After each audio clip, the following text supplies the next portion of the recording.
Alan Butler, Adventure Vehicle Reviews. I'm here with Devin Schmidt and this 2017 Toyota Tundra TRD 4x4. We're going to be going on a 4-day adventure way up into the mountains. And what are we going to be doing? We're going to be coyote hunting again, and we're going to do something a little bit different and see if we can actually get one this time.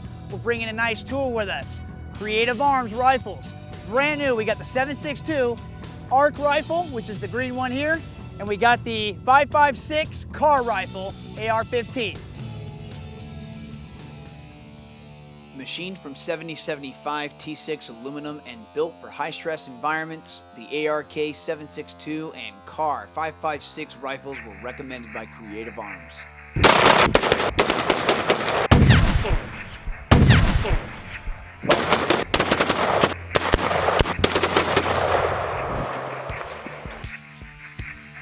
We plan on taking these weapons on several endeavors and put them through various types of environments for a true test of dependability. Between the incorporated hammer-forged barrels from Daniel Defense and the enhanced components, these weapons are sure to deliver.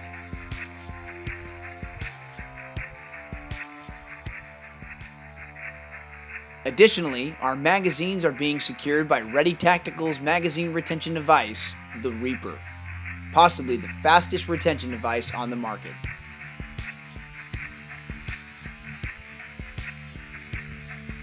Our home and mobile base camp for this adventure, a 2017 Toyota Tundra TRD 4x4 Crew Max with a powerful 5.7-liter I-Force V8.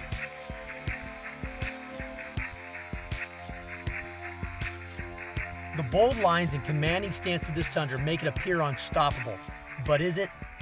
It's our intent to find out as we put this truck to the test over hundreds of miles of various roads and trails. The first destination on this trip was not our typical desert road or fire road for that matter. Instead, it was a quarry full of loose purple dirt and gravel, sweeping turns and large equipment scattered about. What could go wrong? We just arrived at our first destination and we're at a mine. There's construction equipment everywhere, roads are twisting around, and the person that brought us here actually wants us to hunt coyote. I guess he lost a couple of his personal dogs to the coyotes out here, and he wants us to take care of the problem. So we're happy to oblige. On top of that, all this construction equipment out here is going to make for a pretty cool obstacle course where we can test the Tundra's ability at speed. Here we are at the construction yard for this mine. We're going to have some fun. Oh yeah. That's what I love about traction control in this truck is pretty liberal as traction controls go. You can actually play around and have a little bit of fun. Suspension's pretty good. You got the Bilstein shocks that come with the TRD series. Yeah. Cool. Steering feels pretty good. I got a good input here. It's a big truck, so there's a lot of sway in it when you're playing, but it's pretty supple. For these Bilsteins are doing a pretty good job.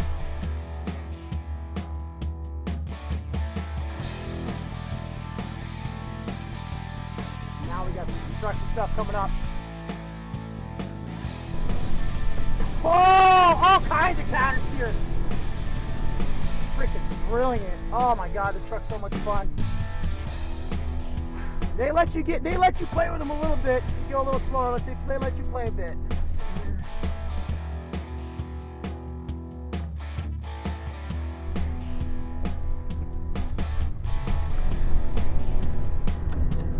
Oh, that traction control cut right in there. Cut me all the way down. I thought I had something good going. I think what it is, and I'd have to look it up, when you get to a certain speed, it really gets aggressive, which is smart. It's smart.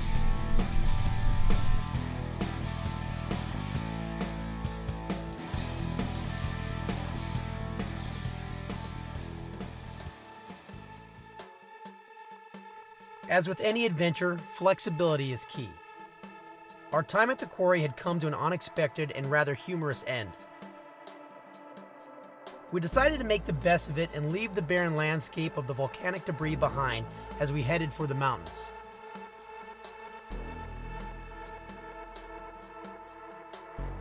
We found a long sloping valley and decided to set up a quick stand or two before the sun set. The Tundra crept into place as we quietly exited the truck. We donned our gear and prepped our rifles. Observing the majestic mountains and surrounding terrain was nothing short of beautiful.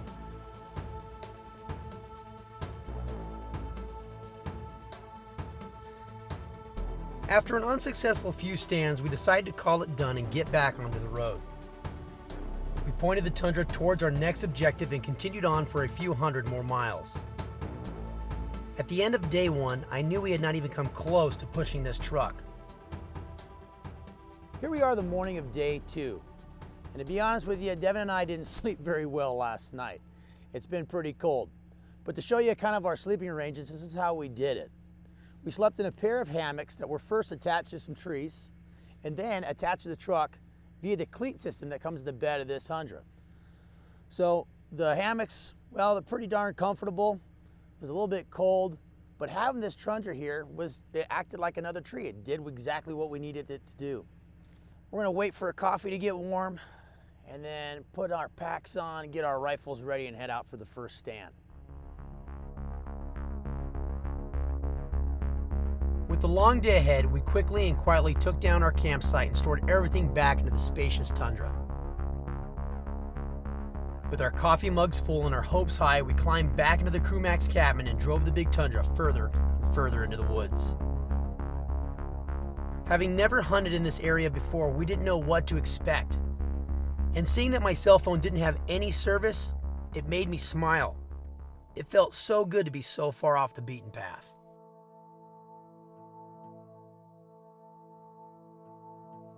We adventure for many reasons.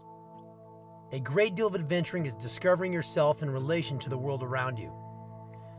It's also about friendship, excitement, and the never disappointing grandeur of this planet. But most of all, it's about new experiences. And on this adventure, we were graced by one of America's most majestic creatures.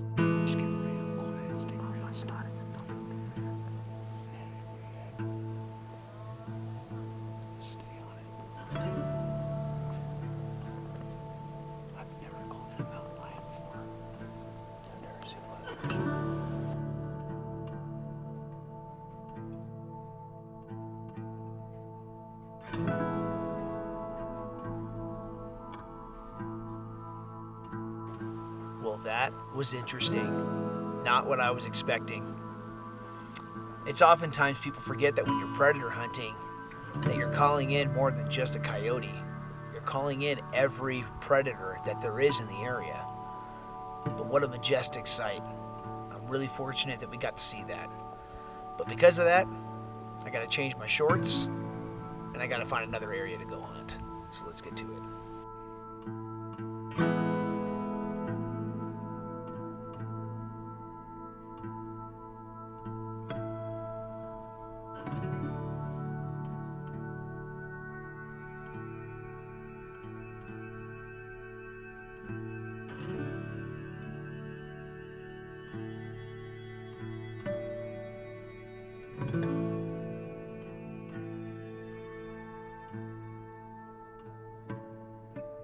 These dirt roads can be very tricky, especially when you have obstacles that are on either side, like trees.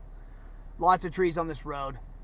But it's going to be a good opportunity to see just how much control that I feel I'm going to have. It's one thing to know what the truck has. It's another thing to know what the driver feels that he has or she has when they're driving the vehicle. Because while the vehicle may be more capable or not as capable, it's all about the driver. So I'm going to take these turns moderately at first, and I'm going to slowly start to gain more and more speed to see how it does.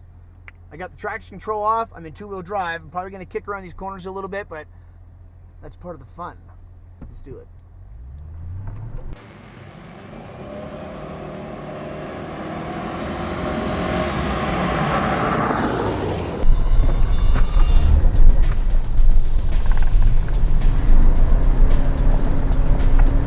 Pretty good handling.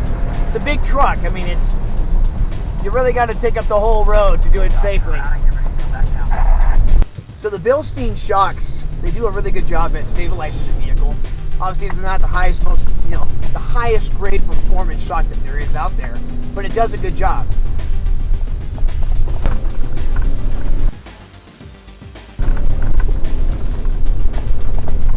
All right, that was a good one. rear end going.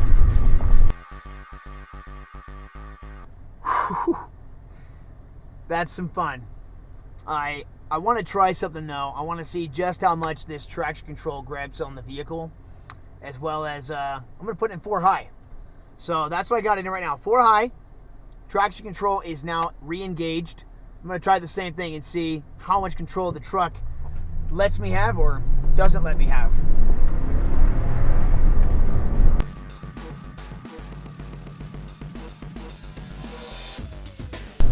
So with the traction control re-engaged, right now I can feel the slight delay when I engage the throttle.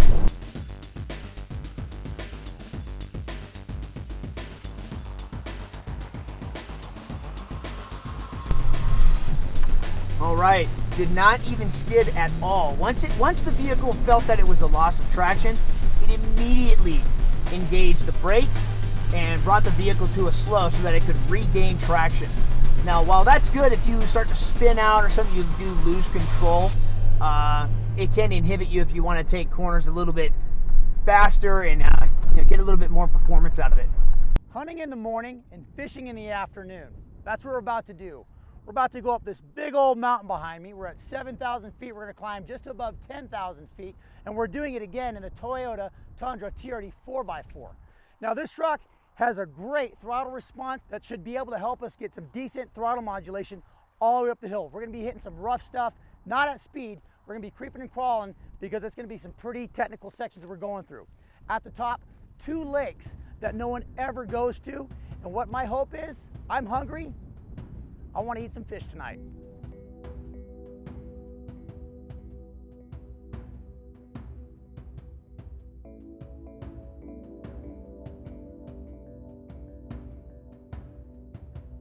So we've already climbed about 800 feet or so, and we've come up to our first challenging spot. There's some pretty big boulders that are just popping right out of the ground, and it's going to test the ground clearance of this Tundra behind me. Before we got on the trail, the sign specifically said 4x4 trail, high clearance off-road vehicles only. So let's see if this thing meets the definition of that sign for a high clearance off-road vehicle.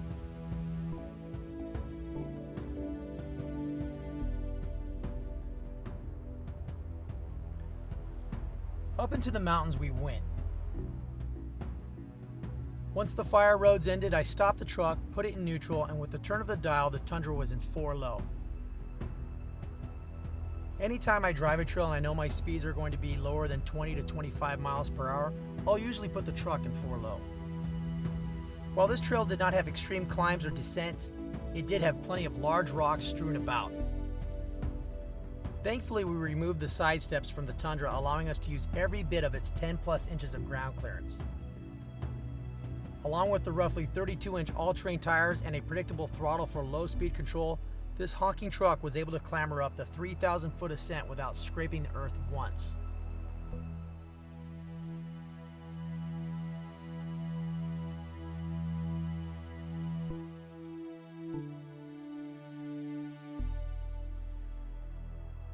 If I had to rate this trail, I would place it as a moderate 4x4 trail due to its narrow track, steep drop-offs, and large boulders.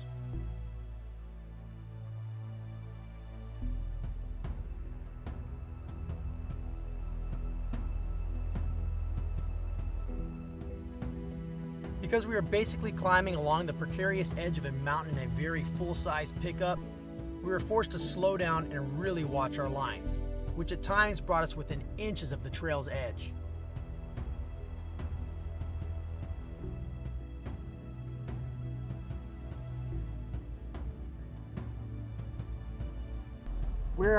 What's our elevation, Devin? 9,020 feet. 9,020 feet. We're hitting these switchbacks, and the trail is getting real narrow, like Jeep stuff. This is a big girl, this Tundra, and so Devin's having to lean his head out the window quite often for the rocks on the right side, and I got to make sure we don't fall off the cliff on the left. Adair, how does it look down there, buddy? Pretty comfy. Pretty comfy. Yeah, you can bring it. You're good. You're good. All right.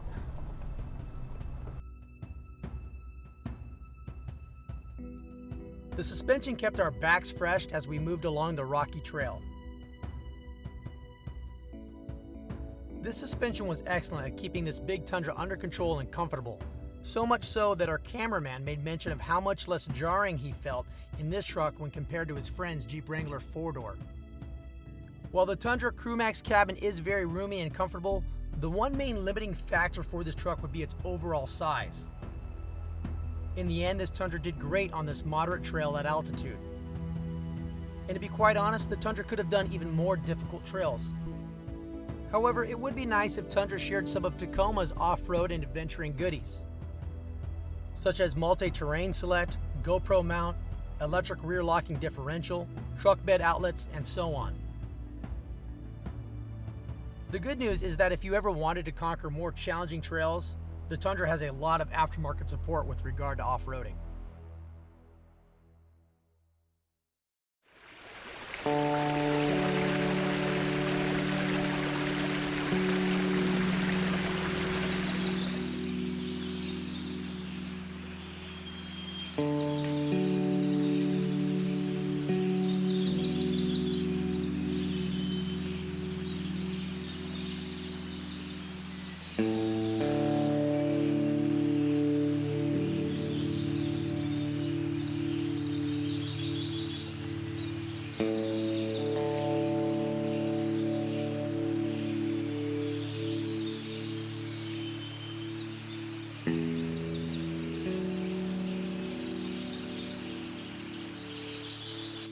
Finally made it up to these beautiful mountain lakes, and I gotta tell you, the reward is pretty great.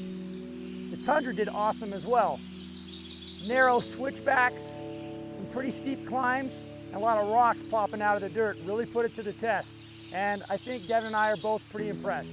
So it's time to pull a trout out of this lake, and maybe, if we're lucky, to get some dinner tonight.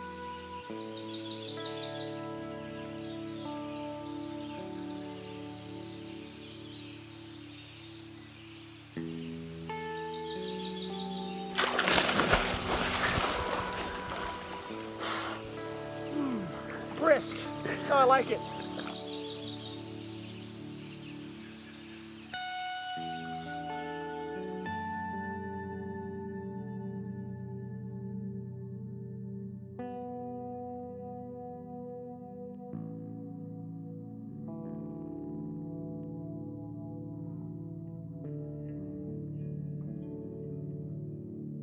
It's the morning of day 3, and we're up here at these beautiful twin lakes at about 10,000 feet.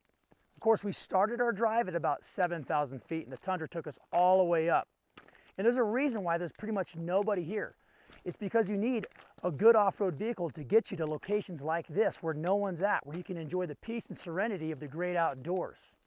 And so thanks to the Tundra TRD 4x4, we're able to make it up here and enjoy some outstanding fishing. Now that it's day 3, we have one more day ahead of us. We got to get off the mountain and get on to our next task.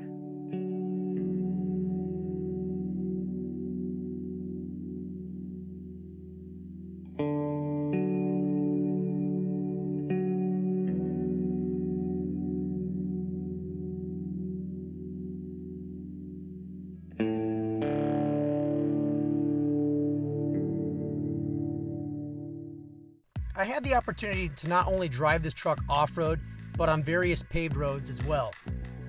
From busy freeway traffic to curvy mountain roads to lonely straight stretches of highway.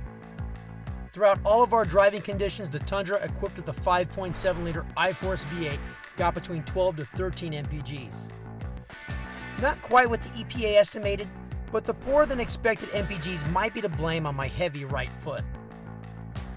The two driving characteristics I found most impressive were the brakes and transmission. The Tundra's four-wheel disc brakes use massive ventilated rotors front and rear, with 13.9-inch diameter rotors up front, sporting segment-exclusive 4-piston calipers and a pair of 13.6-inch diameter rotors on the rear. The automatic transmission has 6 gears and always seems to have the right gear where you want it when you need it. The shifts felt smooth and strong as the transmission controlled the 401 foot-pounds of torque without complaint. In the curves, I was reminded I was driving a truck as the body roll was quite pronounced. However, after the lateral weight was set, the Michelin all-terrain tires maintained good traction. This truck is plenty of fast, but be warned, it's no canyon carver. This truck was built for work and off-road. Our adventure has finally come to an end. We've taken this Tundra out to a crazy quarry, driven all over the construction yard, out into the mountains on some fire roads, and all the way up into some lakes at about 10,000 feet. And now this is the time to really talk about how myself and how Devin feel about this 2017 Toyota Tundra TRD 4x4. So let's get started. If there's one thing that never gets old with me, it's a legitimate V8, and this Tundra has it. A 5.7 liter I-Force that puts out 381 horsepower and 401 foot-pounds of torque. If that's too much for you, you can drop it down a little bit to a 4.6 liter V8, and that puts out 310 horsepower and 327 foot-pounds of torque. Let's talk about the geometry for this Tundra and how it translates to off-road ability for you. So it has a departure angle of 16 degrees. Now that doesn't include the exhaust here, so that if you are off-roading, be careful that if you're coming off a rock or something that you don't get the exhaust banged up. Moving down, it has some decent ground clearance at 10.4 inches. That's pretty good. A little lift on here would of course raise that up. And up at the front, it has an approach angle which is pretty decent at 26 degrees. This Toyota Tundra is one heck of a workhorse. With a tow rating of 10,500 pounds, it'll tow just about anything you want. By the way, that tow rating is SAE towing standard compliant as well. You don't see that much anymore. Now, how does it support all that weight? A 6-speed automatic transmission that feeds it to a rear axle, the 430 axle ratio. On top of that, how do we keep it in control when you're driving this big old truck? Big old disc brakes on all 4 corners. I'm talking some big ones. 13.9 inches in the front and a 13.6 inch rotor in the rear. With such a big truck and such beefy components, something's got to give. And it's going to be the EPA rating. With 13 in the city and 17 on the highway and 15 combined, it's not the best. On top of that, it has a 38-gallon fuel tank. So when you go to fill it up, it kind of pinches the pocket a little bit. Now these ratings are specific for the 4x4 model with I-Force 5.7 liter V8. This is a good time to talk about the suspension for this Tundra. Because it is a TRD, it has Bilstein shocks in all 4 corners and tuned off-road suspension. Now I can tell you that at speed in the dirt, this truck did pretty darn well. It doesn't have gobs of suspension travel, but just know what kind of road you're driving on. Off-road, all kinds of control is there. So let's take a look as it goes by.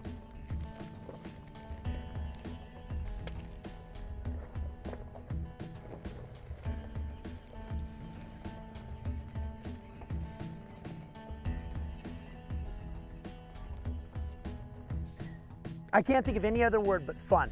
I've had a lot of fun with this Toyota. It's been a blast. We're out there in that mine, whipping this truck around, throttle response on point and getting the rear end kicked out. It's a blast. And then be able to take it from 7,000 feet to about 10,000 feet to 2 mountain lakes that almost nobody goes to is something else. For me, this has probably been my best adventure yet. Absolutely. I don't know about you. Oh yeah, absolutely. Yes. Well, now it's time to talk about this Toyota and kind of give our final thoughts and opinions of this beast behind us. Devin? The Toyota Tundra.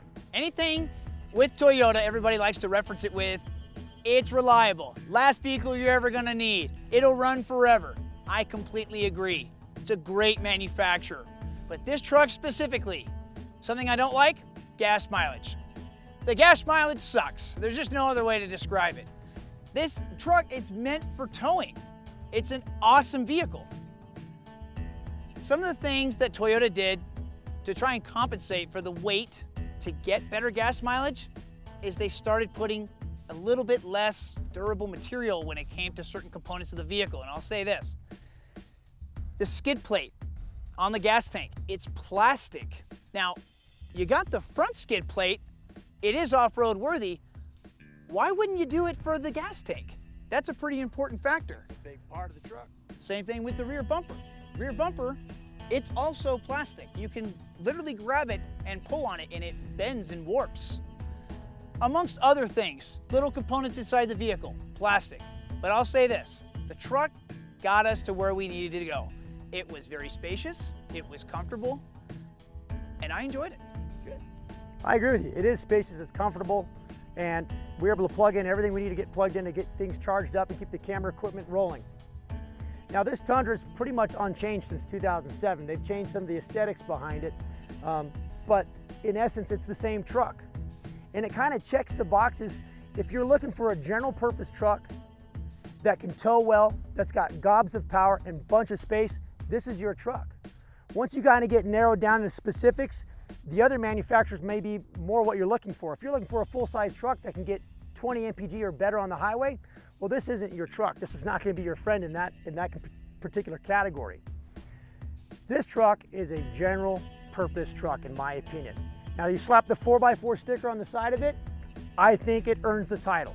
It really did. It's got the Bilstein shocks on it, off-road tube suspension, the Michelin AT2 tires. They're not great, but they did a pretty darn good job to get us where we need to go. But in the end, yeah, this is my opinion of it. Just a general truck. There's nothing, no frill, nothing really exciting about it, but it gets the job done. And so I'll just leave it at that. We want to thank you for joining us on this adventure. And if you want to learn more about us, check us out at adventurevehiclereviews.com. You can see product reviews and also a bio about Devin and I and other crew members of AVR. Until next time, get there.